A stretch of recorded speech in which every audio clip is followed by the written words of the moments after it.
শিশুরা 5 বছর বয়স পর্যন্ত সম্পূর্ণ বিনামূল্যে সরকারি পৃষ্ঠপোষকতায় তারা পূর্ণ চিকিৎসা পাবে ইনশাআল্লাহ।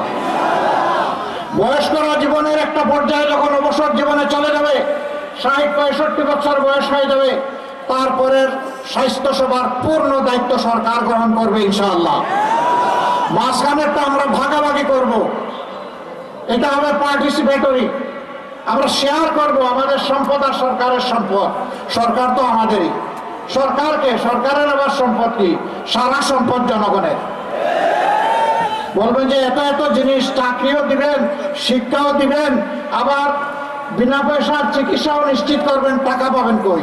টাকা জমা আছে কোথায় বলেন তো? না, তা বলতে পারবেন না। এই টাকা জমা আসে চোররা, লুটেরারা, ব্যাংক ডাকাতরা, শেয়ার মার্কেট লুণ্ঠনকারীরা।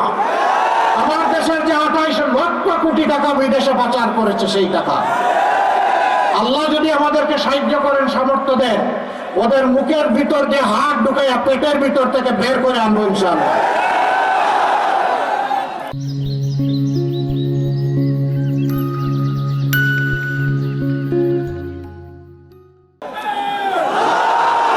এবং সেই টাকা রাষ্ট্রীয় কোষাগারে জমা হবে ইনসাফের ভিত্তিতে।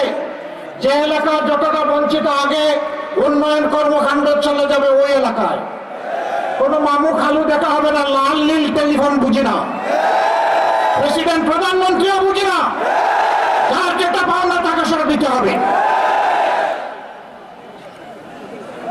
আমরা সমাজে এমন ন্যায় বিচার দেখার পক্ষে, যে বিচার এক একজনের জন্য এক এক রকম হবে না। একজন সাধারণ মানুষ কোন নির্দিষ্ট অপরাধ করলে তার বিচারে যে শাস্তি হবে, দেশের প্রধানমন্ত্রী কিংবা রাষ্ট্রপতি যদি সেই একই অপরাধ করেন, তাদেরকেও ছাড় দিয়ে কথা বলা হবে না।